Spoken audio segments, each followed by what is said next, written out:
Australia সফর নিয়ে যে স্বপ্ন দেখা শুরু করেছিল টাইগার ভক্তরা, সে স্বপ্ন রং হারাচ্ছে ইনজুরি থাবায়।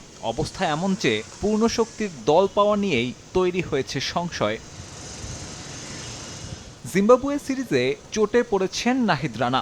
সাইড স্ট্রেইনের চোটে পড়ার পর ধরা পড়েছে গ্রেড 2 ইনজুরি। চোট থেকে সেরে ওঠা আর পুনর্বাসন প্রক্রিয়া মিলিয়ে অন্তত 1.5 থেকে 2 মাসের জন্য মাঠের বাইরে ছিটকে গেলেন চাঁপাইনবাবগঞ্জ এক্সপ্রেস। শরীফুলের জন্যেও সুখবর নেই তেমন একটা। গ্রেড 1 ইনজুরিতে তারও সময় লাগবে মাঠে ফিরতে। তবে হাল ছাড়তে চাইছে না টিম ম্যানেজমেন্ট।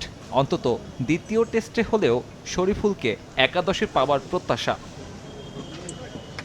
এ দুজনের ইনজুরি চিন্তায় লঙ্কা প্রিমিয়ার লিগ এড়িয়ে জাতীয় দলে মনোযোগ দিয়েছেন তাসকিন আহমেদ। তবে শেষ মুহূর্তে এবাদত হোসেন পারিবারিক কারণে ছুটি নেয় শূন্যস্থান খুব একটা কমেনি। তাই স্কোয়াডে 5 পেসারের কোটা পূরণে খালেদ আহমেদ ছাড়াও সুযোগ পেতে পারেন রবিউল হক কিংবা মুশফিক হাসান।